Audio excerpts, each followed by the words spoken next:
Good evening, everyone. I'd like to call this special meeting of the Combined Committee of Tuesday, June the 29th, 2021 to order. Is there any disclosure of pecuniary interest and general nature thereof?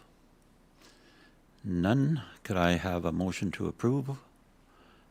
The meeting moved by Councillor Giacono, seconded by Councillor Abdallah. All those in favor of the agenda? Carried. Thank you. New business. The first item, the volleyball court proposal. Mr. Conroy. Thank you, Your Worship. Staff are seeking direction on a proposal to build 4 volleyball courts at Riverside Park at the west end of Soccer Field 5 from a newly formed business in the Ottawa Valley called Valley Sport and Social Club. Staff were approached by Mr. Kirby Bentley of the Valley Sports and Social Club regarding the potential to build the 4 volleyball courts at Riverside Park. Following a site visit at the park, the most suitable location was the green space at the west end of Soccer Field 5. Discussion was had on the logistics, city availability for use, general public use, and organized programming. Mr. Bentley, through his company, is prepared to build the courts at no cost to the municipality. In return, he would not be charged to run various leagues for his business. The municipality could offer use of the courts for various groups or individuals wanting to use the courts through the Parks and Recreation Department at other times. The proposal outlines the use of the Valley Sports and Social Club League, as well as opportunities for fundraisers, youth groups, schools to enjoy as well. Valley Sports and Social Club would provide the necessary insurance coverage required to operate on municipal property. Should committee be agreeable to this proposal in principle, staff would take that as a direction to have further discussions with the club and return to committee with a final draft agreement for consideration. The proposal is attached, and Mr. Bentley is here to answer any questions regarding his venture and partnership with the City of Pembroke. The proposal will have some costs associated with regular maintenance that would require staff to groom the courts on a regular basis, as well as annual touch-up and materials in the spring. They have also asked to have access to an electrical source, but mostly to play music while the games are going on.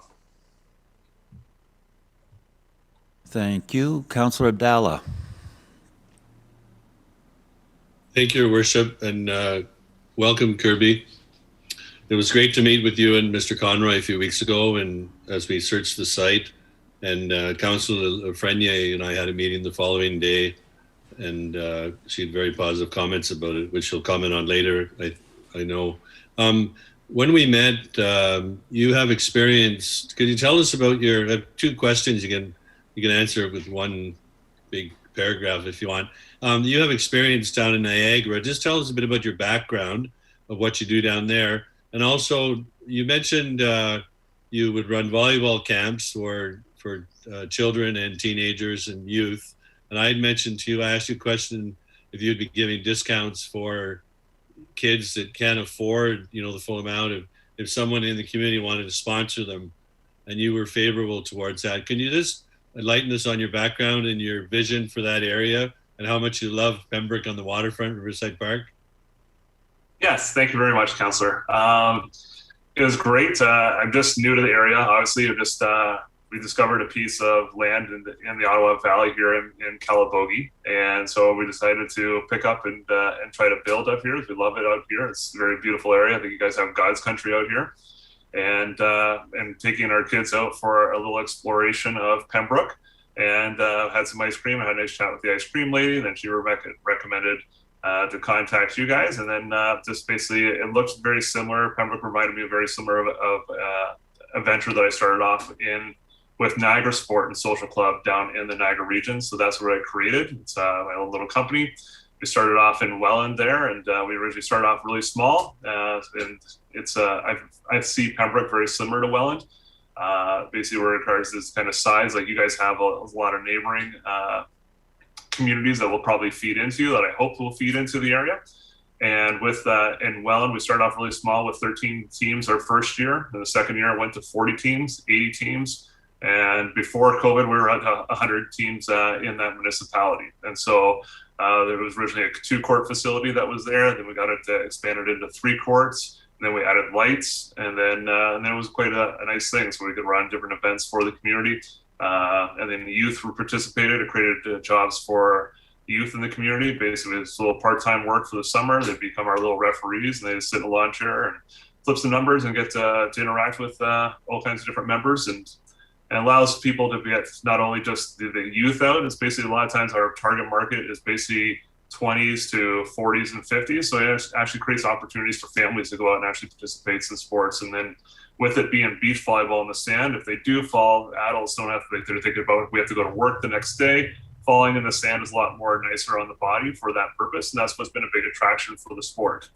As the Niagara Sport and Social then went on and was asked by the BIA in St. Catharines in Port Dalhousie, and there was a small little league there at the time. They had stopped running it, and so they approached us to take on over there. So we went in and we moved in. We started off small again, and then we added another 100 teams over there. So during the summer in Niagara, we're over 220 teams before COVID, and then the same thing, we got asked to do stuff for the BIA in Crystal Beach. So we started running tournaments and events at Crystal Beach, and we seemed to have a lot of success in Niagara. So then we went into even indoors. The members started asking us to run indoor leagues. So we created that, and then eventually municipalities started asking us to take over their old arenas, rundown arenas, and we started doing investments in there and upgrading facilities and creating indoor leagues as well. Then we became a co-host for with local high schools to host.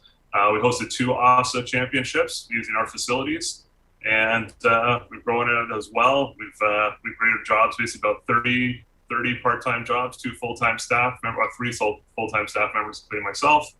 And membership down in Niagara has expanded up to we're over 10,000 members now.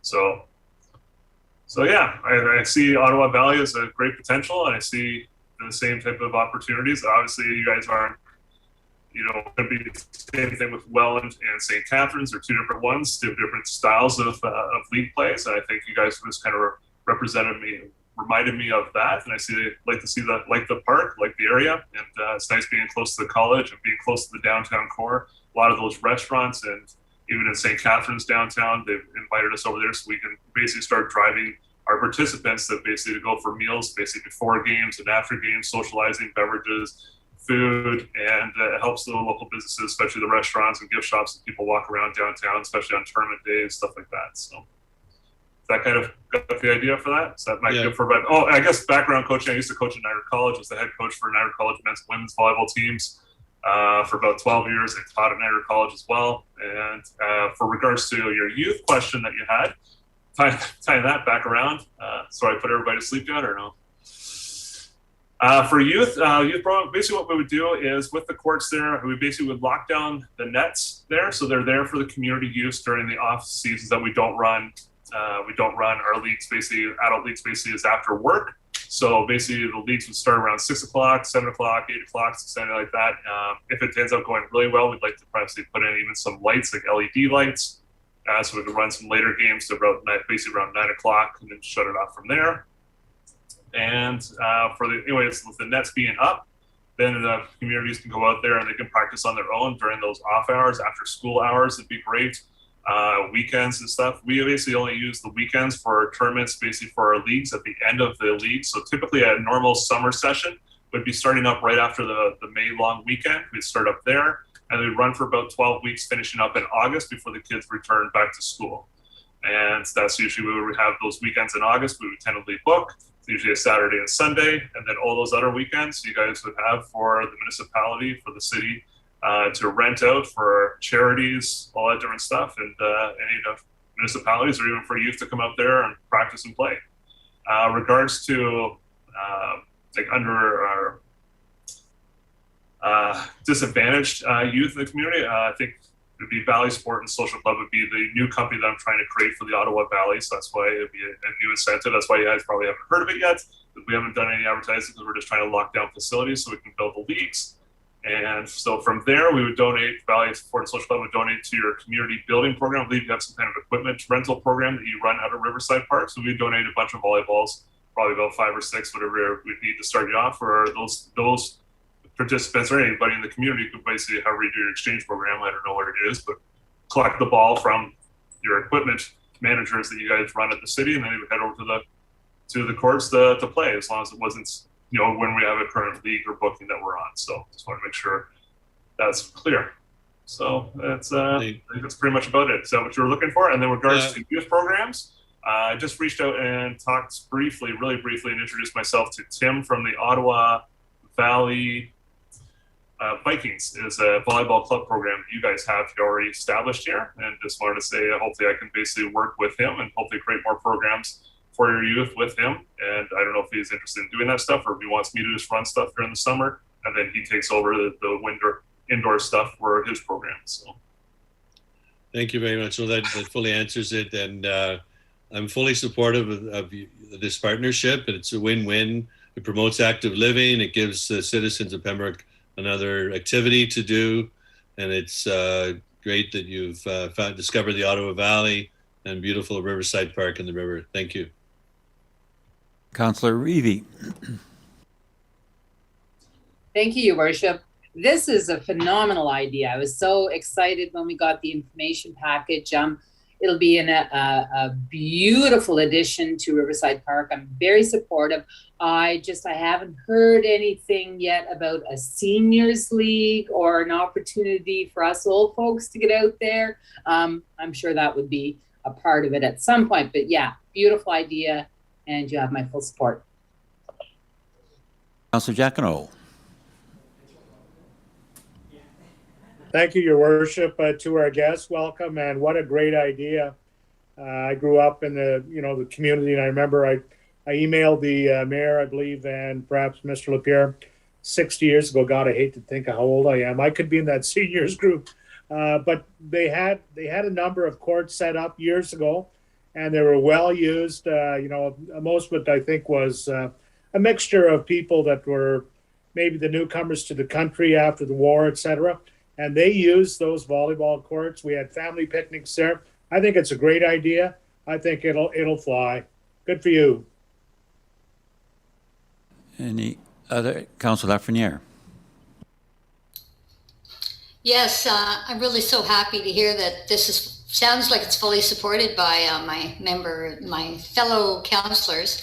I was pretty excited when Councillor Abdallah called me and we had a telephone meeting about this. I want to commend him and Ron for working with Kirby, and welcome Kirby. I think this is great.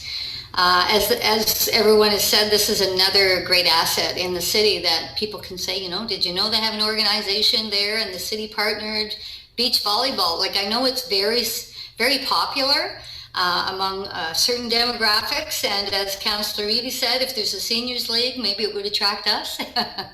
So anyway, yeah, no, I have full support. I fully support this, and it's exciting news. Thank you. Okay, Ron, and I believe you have the direction. So Kirby, welcome to Pembroke, and we're all looking forward to the volleyball. So thank you for picking Pembroke. Thank you, councillors. Thank you, Honourable Mayor, for allowing me to present, and thank you for Ron and Councillor Abdullah for helping point me in the right direction and finding a suitable location, as long as you guys approve, of course. Thank you again. Take care now. Item 2, Asset Management Presentation, Mr. Lewis. Thank you, Your Worship.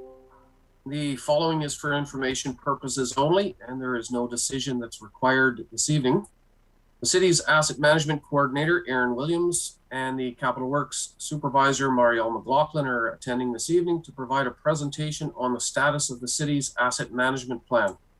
As you may be aware, Ms. Williams will be leaving the city's employ in a couple weeks for a position in the private sector, and we felt it was timely to provide committee with the status of the work that she's completed to date and the ongoing work the city will be completing over the next 12 months. The presentation will briefly discuss an overview of asset management, the regulatory requirements, some key information items related to the city's assets, and some financial information as an example of the ongoing work to develop a comprehensive asset management plan. There are no direct financial implications related to this report, but information included in the new asset management plan may lead to necessary changes in the way budgets are developed for capital asset renewal. If we're ready, Your Worship, we can turn things over to Ms. Williams to present the slide deck. All right, Ms. Williams, the floor is yours. Good evening. I'm going to share my screen to the presentation.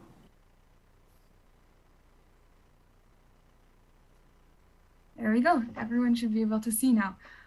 So hello. Tonight I will be presenting about asset management in Pembroke, as Mr. Lewis has introduced.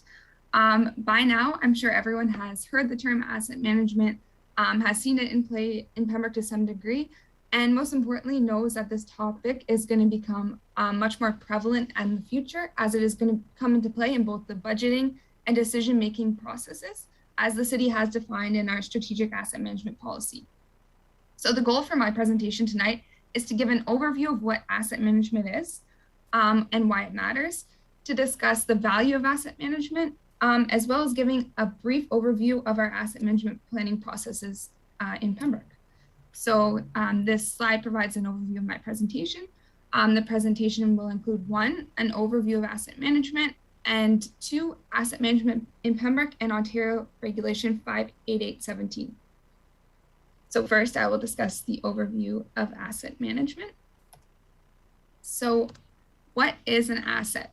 Very broadly, an asset is something that provides a service that contributes to the overall quality of life of an end user. The assets within our community are publicly owned. Each asset performs a function, which in turn provides a service that individuals utilizing the asset value and come to expect as a part of their everyday lives. For example, this includes all the components of our water infrastructure, such as the water mains, the water tower, the water purification plant, and more. The service provided by this group of assets is access to drinking water for our community. So assets also include the parks within the city, the library, our roads and transportation networks, bridges, walking paths, recreation facilities, fleet, and much more. So what is asset management? Asset management is the coordinated activity of an organization to manage assets through controlling all activities involved in the asset's life cycle, from the planning and acquisition to operational and maintenance activities to rehabilitation and renewal to the eventual replacement or disposal of the asset, all while balancing the costs, opportunities, and performance of the asset. So asset management helps us to put structure around the information we use in order to make strategic decisions. Asset management is used to help ensure that our assets work in good order and provide services to the community. So there are 7 questions that we need to ask when it comes to asset management, as outlined on this slide. So these questions help to shape our asset management planning. So first, what do we have? Second, what is it worth? Third, what condition is it in? Fourth, what do we need to do to it? Fifth, when do we need to do it? Sixth, how much money are we going to need? And last, how are we going to fund it? So asset management is a process or a system used in decision making. The process helps us care for our infrastructure over its entire estimated useful life while considering the service needs of the community, while managing the risks and opportunities, and through budgeting and using our resources wisely. So it is important to note that asset management is not just a standalone plan. The asset management plan, the software, and data collection are all useful parts of asset management that all work together to support integrated asset management processes. So haven't we been doing asset management all along? The answer to this is yes, we have been doing asset management all along to a degree. So we are continuously working on the multi-year capital construction forecast that develops a plan for the replacement of our assets. However, over time, community needs change and expectations often grow. So although the cost of assets and services is increasing, as we are seeing. So according to sources such as the Federation of Canadian Municipalities, it has been found that the investments in municipalities' assets have not kept pace with the changing needs of the community.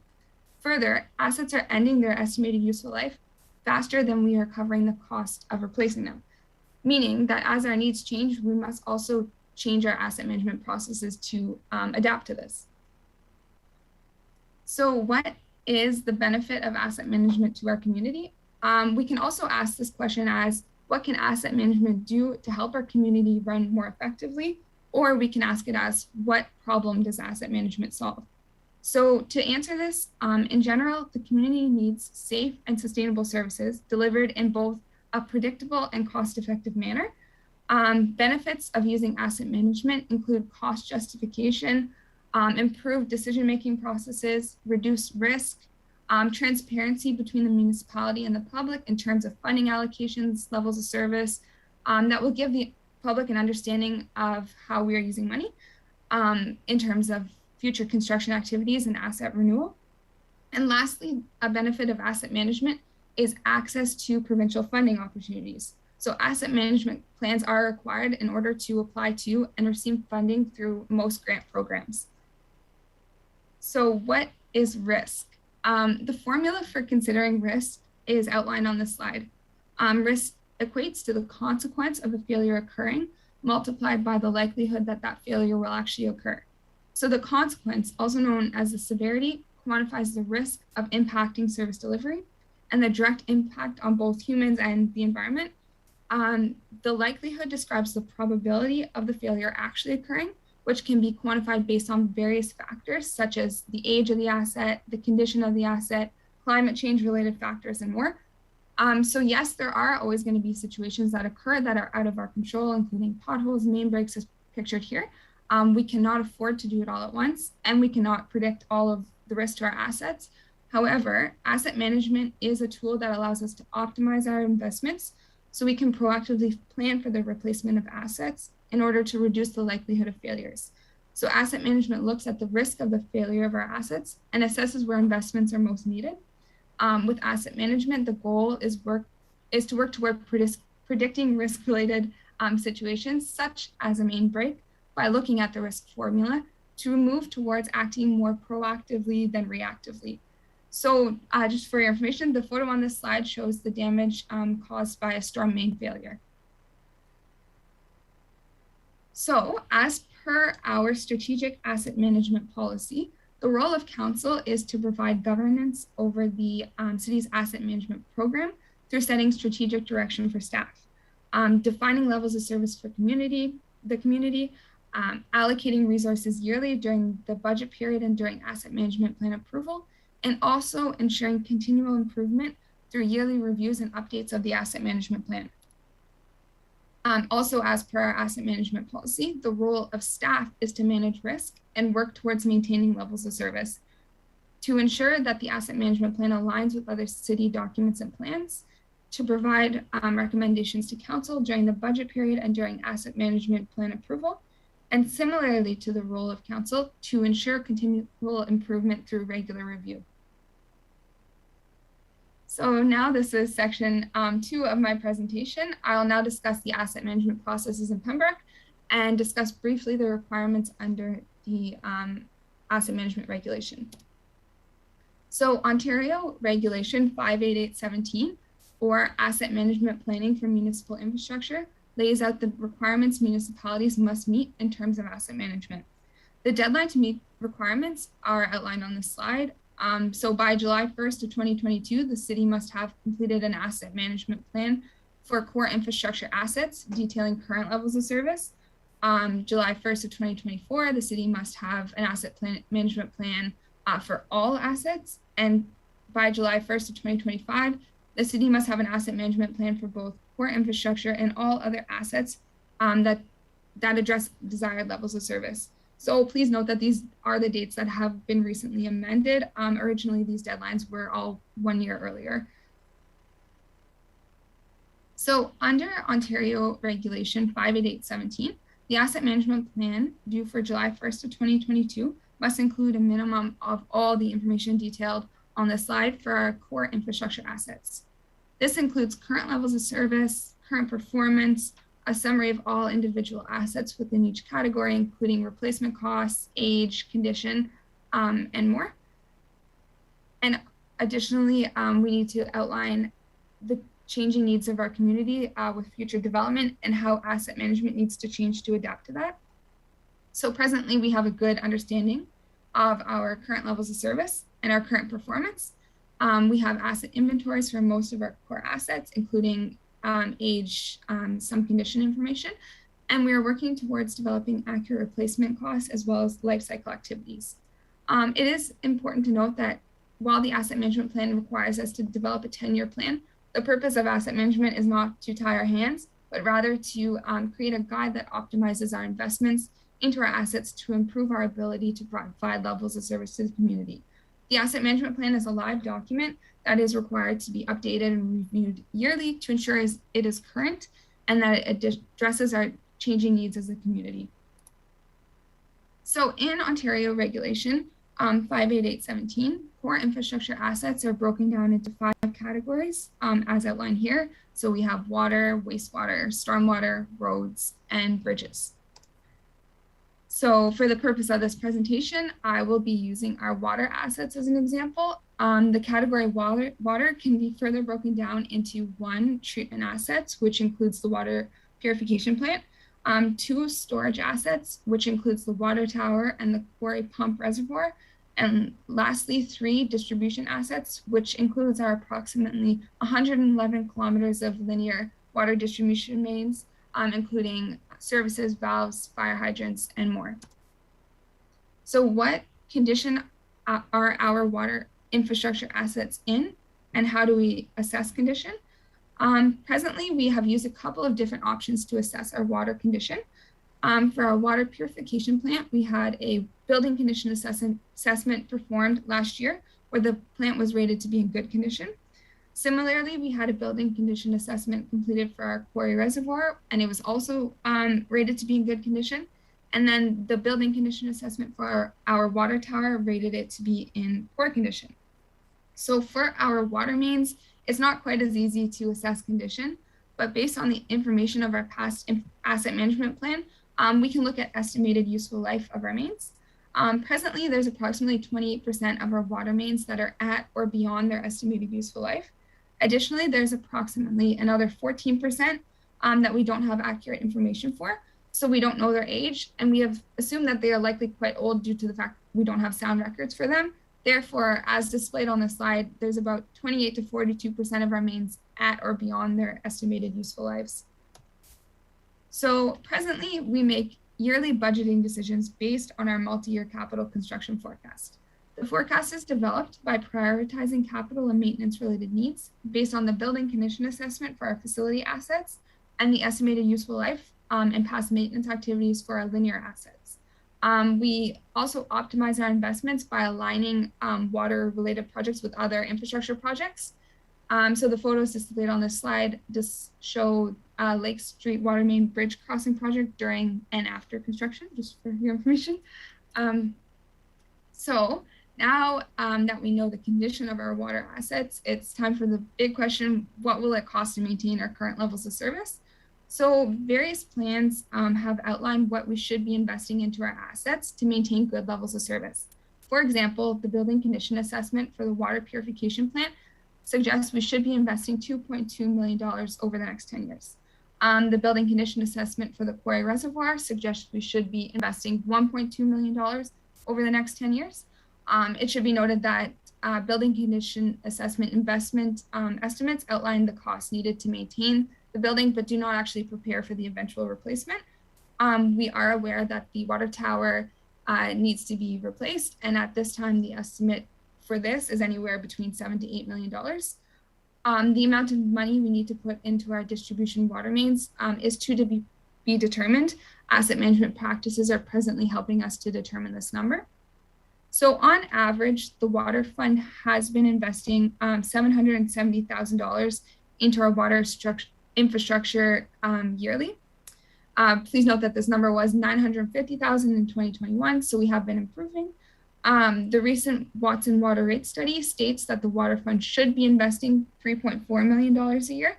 So looking simply at what we have been investing and what we should be investing, we currently have about a $2 million shortfall yearly. So this is a large number. However, don't panic, because this is where asset management comes into play and helps to make this gap more manageable. So alternative options to our present methodology to help us manage the funding gap could include any of the options outlined on this slide. So options could include adding money into our yearly budgets, or reviewing and adjusting our levels of service, or lobbying the provincial or federal government for funding, or various asset management principles.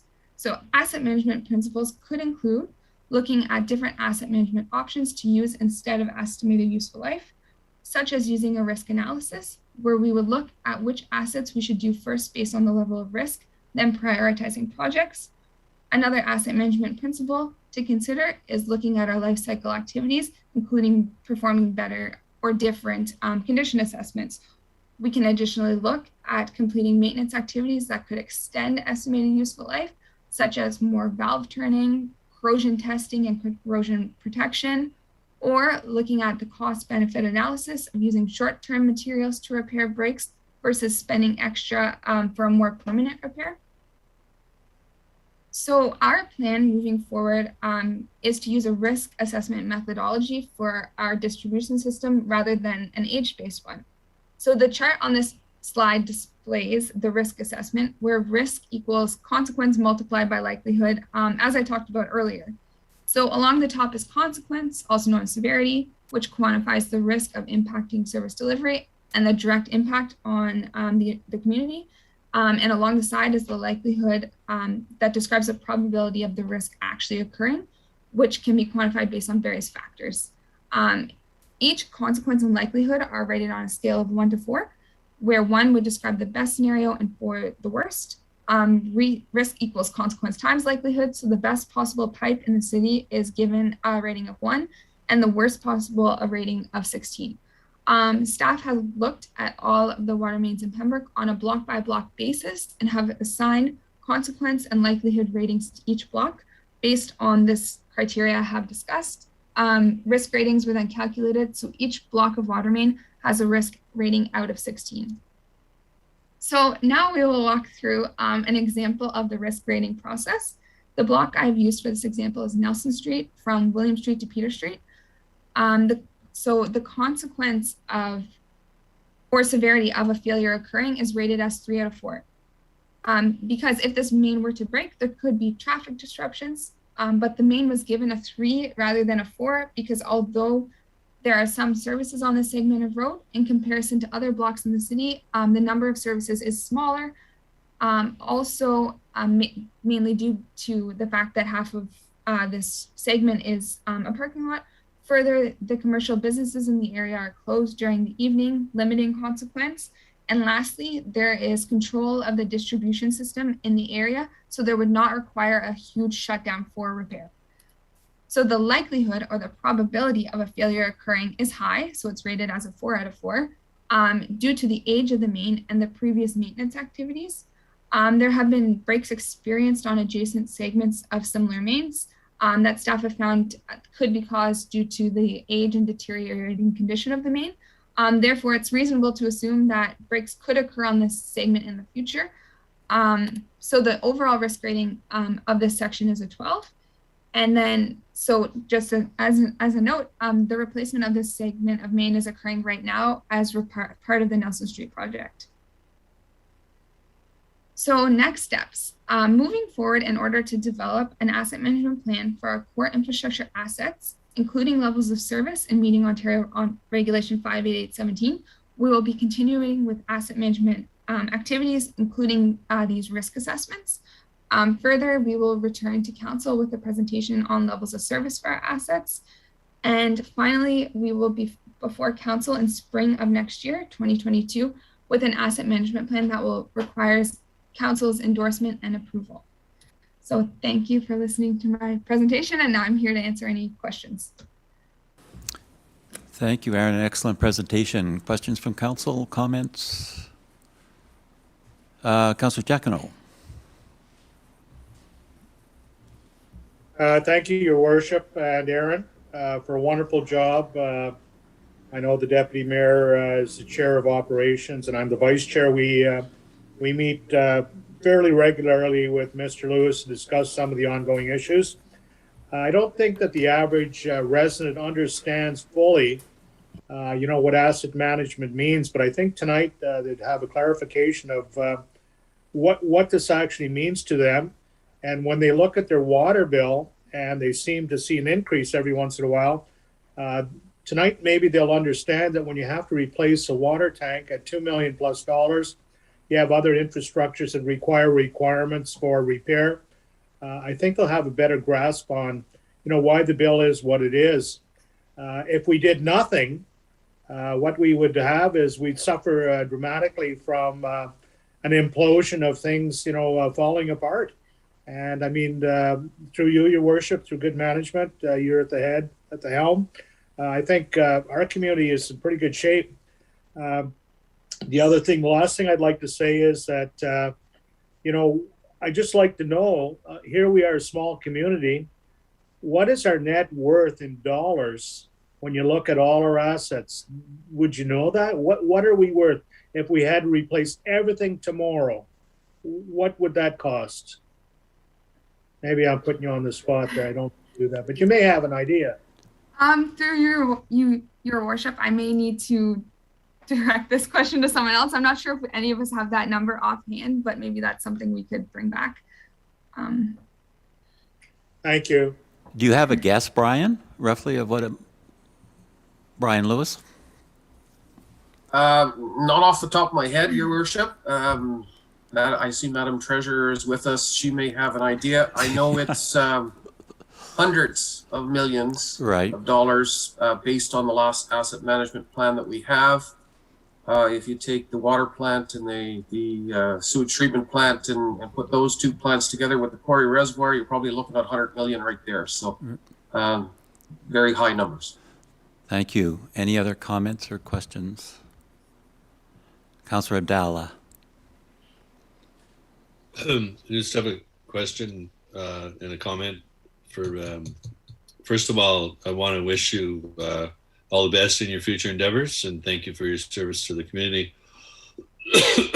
And a question for Mr. Lewis. We see that water tower, $7 to $8 million, and as Councillor Giacono referred to, the water bill, which we know we had the extensive consultation done by the consultant to have necessary increases to keep the fund going, and because that has to be funded just by the water fund. When do you anticipate replacing the water tower, and do you have a estimate of a design plan for that? Thank you.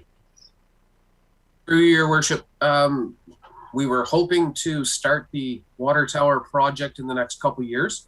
We were waiting for the recent building condition assessment to be provided to us to give us a better understanding of the scope of the work that's required. So between myself, asset management, and the capital works supervisor, we're hoping to start developing a document to hire a design team in the very near future.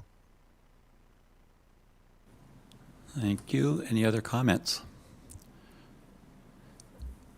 Well, Aaron, that was an excellent presentation. And Brian, as far as I'm concerned, the important one or part here for council is also the lobbying, because without the grants from both the provincial and federal level, there's no way we're going to be able to move forward. So the lobbying is going to be very important on our part as far as the council, and of course, the next most important thing will be your recommendations as we move forward. So the asset management plan, I think, is so important. It's going to be the most important document that this city is going to need. So the initial work that you're doing on it, thank you very much for the presentation. And again, Aaron, I at least publicly now, I want to thank you for the work that you did as the staff resource person on our Climate Action Advisory Committee. It was very much appreciated, so all the best in your future. Thank you very much.